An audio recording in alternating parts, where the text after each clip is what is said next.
질문의 미래를 꿈꾸는 미래강연 큐. 4차 산업혁명 시대를 질문하는 과학자 김창경 교수를 소개합니다.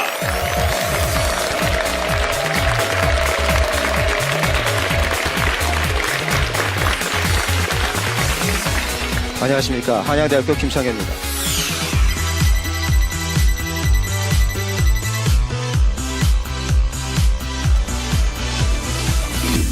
오늘의 강연의 제목은 세상을 바꾸는 위대한 질문을 하라입니다.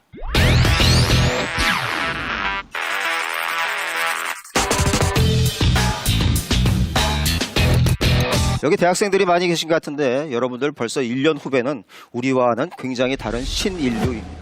도대체 이러한 일이 왜 일어났을까요?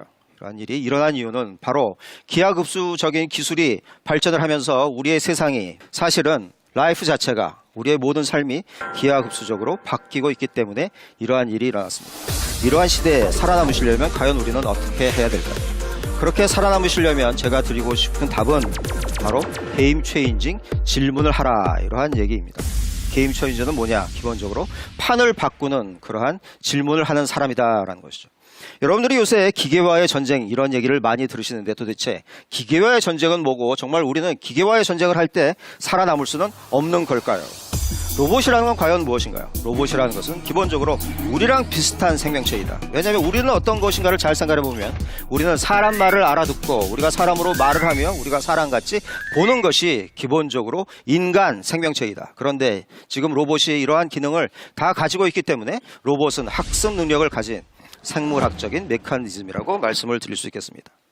자, 기계와 전쟁에서 가장 문제가 되는 것은 뭐냐 하면 우리의 똑똑해지는 속도는 굉장히 천천히 똑똑해지는데 기계는 알고리즘은 날이 다르게 하루가 빠르게 똑똑해지고 있다. 여러분들 요새 뭐가 잘 질문이 있으시면 저도 마찬가지지만 질문 있을 때 어디에 물어보십니까? 그죠?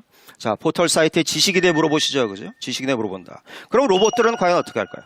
로봇들도 자기가 매일 쌓아놓은 그러한 지식을 매일 배우는 인간들에 의해서 주입된 그러한 지식을 자기 혼자만 아는 것이 아니라 자기가 있는 로봇들이 공유하는 그러한 클라우드에 올린다는 것입니다. 그래서 이런 것을 클라우드 로보틱스라고 하고요. 자, 요새 로봇은 그죠? 사람들이 요리를 어떻게 하는가를 가르쳐주는 것이 아니라 유튜브를 보면서 실제로 직접 요리를 배우고 있다. 이것이 정말 얼마나 정말 놀라운 일입니다.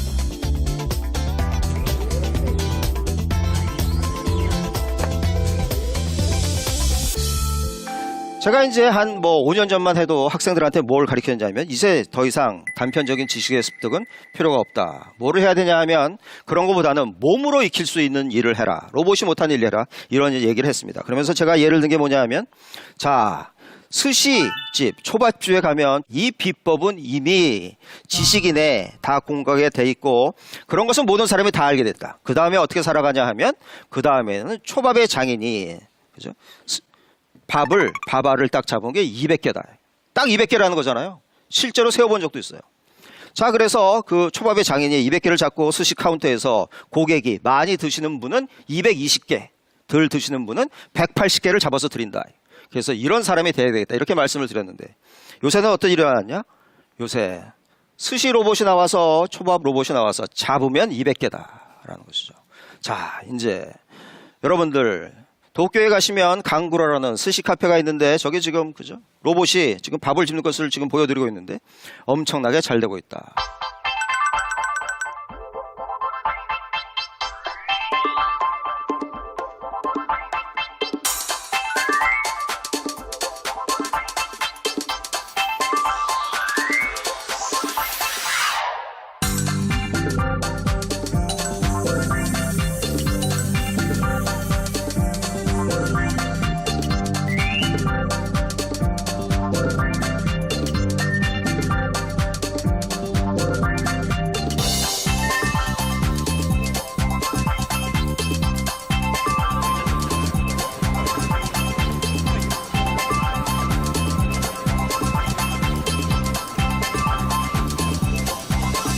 과연 우리의 이러한 잡까지 침해하고 있는 로봇 때문에 과연 우리는 퇴출되는 걸까요?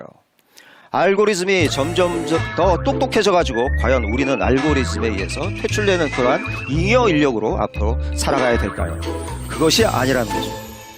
로봇을, 그죠? 우리가 로봇에 대해서 지배를 받는 것이 아니라 로봇을 누가 소유할 것인가. 이것이 굉장히 중요한 일이다. 또 하나 샌프란시스코에 로봇 바리스타가 등장을 했는데 그것이 바로 카페엑스입니다. 로봇 바리스타가 이렇게 그죠? 커피를 타주는데 전문가들한테 분석을 시켰더니 이것이 로봇이 타주는지 네? 정말 바리스타가 전문 바리스타가 타주는지 아무도 몰랐다라는 거죠. 여러분들 3D 프린팅 엄청나게 많이 들으셨죠, 그죠? 그래서 혹시 여러분들께서 지금 3D 프린터를 만드시려고 공과대학에 계신 학생 여러분들께서 그죠? 3D 프린터를 만드시려고 고민을 하고 있고 계시진 않으신가요?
(3D) 프린터를 만들 것이 아니라 이제는 3D 프린터를 연결을 해서 3D 프린터로 무슨 대박 나는 상품을 만들 것인가 가장 중요하다. 여러분들 뭐 커피점이나 열어야지 이러시는 분들 지금 여셔봐야 바로 망한다. 그죠? 바로 망한다. 그러나 이러한 3D 프린팅 기술을 이런 데에 접목하시면 아마 대박이 날 것이다. 제가 드리는 말씀은 지금 있는 기술을 어떻게 연결해서 새로운 것을 만들어 갈 것인가. 자, 요새 빅데이터의 시대라고 하죠. 요새 정보의 바다에서 여러분들이 정말 익사를 할 지경인데 정보의 바다를 요새 말로 하면 바로 빅데이터입니다. 지금 빅데이터만 있어서는 우리가 여기서 어떠한 뭐를 얻을 수 있는 것은 아니고 여기서 가장 중요한 역할을 하는 것이 요새 우리가 귀를 닫게 들었던 그러한 인공지능입니다. 여러분들 여태까지 우리는 학교에서 지식을 배우느라고 날밤을 새지는 않으셨는지요? 자, 어떤 사람은 인공지능이 만든 이런 난리주를 가지고 어떤 사람은 이렇게 연결을 하는 데 비하여 어떤 사람은 다른 경험을 가지고 이렇게 연결을 한다.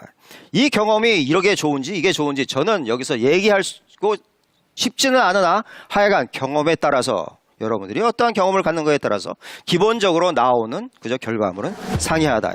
창조는 경험을 어떻게 연결하는 것이다. 그죠? 자, 구글에서 다음과 같은 컨택트 렌즈를 만들었습니다. 컨택트 렌즈는 끼면은 여기에 눈물이 있으니까 눈물에서 우리의 혈당치를 알 수가 있고 또 우리가 질병을 앓으면 거기서 나오는 여러 가지 단백질이라든가 이런 것을 다 분석을 할 수가 있다. 그러나 이러한 분석이 자동적으로 전송이 어떻게 되냐면 구글의 데이터 센터로 간다. 구글의 데이터 센터에는 엄청나게 전 세계 인류의 수천만 명의 이러한 수억 명의 데이터가 모인다. 자, 데이터가 모여서 인공지능의 그 데이터부터 난리주를 만든다. 난리주를 만드는데 지식을 만든다. 그 다음에 경험을 가진 사람이 연결을 해야 되는데 바로 그 경험을 가진 사람이 하버드 대학의 심장내과 의사인 제시카 네가라는 사람이 이 양반이 지금 구글로 옮겼다라는 것이죠. 구글이 최근에 베릴리라는 그러한 스타트업을 만들었는데 이것은 우리의 질병 질환, 우리의 삶의 질을 높이는 그러한 창업을 한 구글의 자회사다. 자, 여러분들 이러한 경험을 가지고 계십니다. 이러한 경험을 가장 잘 연결해서 창조적인 것을 만든 사람을 한 명만 얘기하라면 그것이 바로 알파고의 아버지 하사비스입니다. 하사비스는 1976년에 태어났는데 영국의 런던에서 태어났는데 아버지는 그리스 사람, 어머니는 화교였다. 라는 것이죠. 그죠? 그러니까 유럽 사람이 아니었던 거예요. 그죠? 그리고 지금 하사비스가 하는 얘기를 들으면 자기 어머니 아버지들은 완전히 테크노포비아에 있다. 그죠? 기술을 너무나 무서워하는 사람. 그러나 어머니 아버지는 기본적으로 교사였다. 이런 것이죠. 자, 하사비스는 어렸을 때부터 그래서 보드게임의 신동 천재로 소문이 났는데 바로 여기 있는 사람이 바로 요 사람이 바로 하사비스예요. 이 하사비스가 체스에 빠지게 된 이유는 기본적으로 자기 삼촌하고 아버지가 4살 때 체스를 두고 있었는데 이게 너무 신기하다. 그래서 체스하는 것을 옆에서 보고 그죠? 바로 며칠 사이에 2주 사이에 아버지 삼촌을 이기게 됐다라는 것이죠. 자, 그래서 이 친구가 그러면 이제 아버지가 예를 들면 저 같았으면 야, 이놈이 천재하냐? 그러면 수학 공부를 시켜야지. 딱 이렇게 해서 그게 아니었다. 그게 아니었다. 자, 그래서 이 친구는 6살, 9살 때 이미 유년부에서 그죠? 가장 체스를 잘 두는 전 세계적으로 그러한 사람이었다. 자, 그래서 하사비스가 이제 그 체스 매치에서 200파운드를 따가지고 200파운드를 벌어서 상금으로 뭘 샀냐면 다음과 같은 컴퓨터를 샀는데 굉장히 조악한 컴퓨터죠. 옛날에 컴퓨터가 있어요. 이 컴퓨터는 프로그램을 직접 할 수 있는 그러한 컴퓨터였다. 그래서 이 친구가 이걸 가지고 그저 기계를 프로그램 하니까 이상하게 자기가 구현하려고 하는 것을 기계가 하는 거를 보고 그죠? 대개의 이런 사람들은 어디에 빠지게 되냐 하면 대개 게임에 빠집니다. 자, 그래서 이 친구가 게임을 하면서 게임을 잘하는 친구들은 정말 이 게임을 좀 더 개선을 하기 위해서 실제로 프로그램을 배우는 친구들이 굉장히 많은데 이 친구도 점점 프로그램 실력이 높아져 가지고 게임에 점점 몰입을 하고 이것이 그죠? 게임의 페인이 아니라 게임에 몰입을 하면서 그 게임을 점점 더 개선을 하면서 이 친구가 16살에 케임브리지 대학에 어플라이를 했는데 지원을 했는데 너무 나이가 어리다고 거기서 그죠? 거절을 당해서 1년 사이에 뭘 만들었냐? 다음과 같은 ธี파크라는 그죠? 게임을 만들었다라는 것입니다. 이 ธี파크가 7살에 만든 이 게임이 완전히 대박을 쳐가지고 초대형 밀리언셀러가 돼서 쉽게 말씀드리면 뭐 이게 또 별거 아니네. 그래서 드디어는 자, 게임을 하고 이렇게 프로그램 하는 와중에 도대체 나는 어디까지 기계를 내가 그저 프로그램을 해서 기계를 내가 말한 대로 시킬 수가 있을까? 결국은 인공지능 컴퓨터 사이언스에 관심이 많게 돼서 드디어 케임브리지 대학으로 이동하게 됐다. 학부로 들어갔다. 이런 얘기죠. 자, 물론 하사비스의 얘기도 굉장히 재밌는 얘기지만 만약에 하사비스가 우리나라에서 태어났으면 과연 어떻게 되었을까요? 그죠? 이 친구가 그러한 그죠? 옆에 있는 그죠? 학생들과의 다른 피부 빛깔로 혹시 왕따가 되지는 않았을까요? 그죠? 게임 중독자로 찍혀가지고 문제아로 계속 그죠? 학교에서 그죠? 혼이 나면서 사라지진 않았을까요? 과연 여러분들은 어떻게 생각하십니까?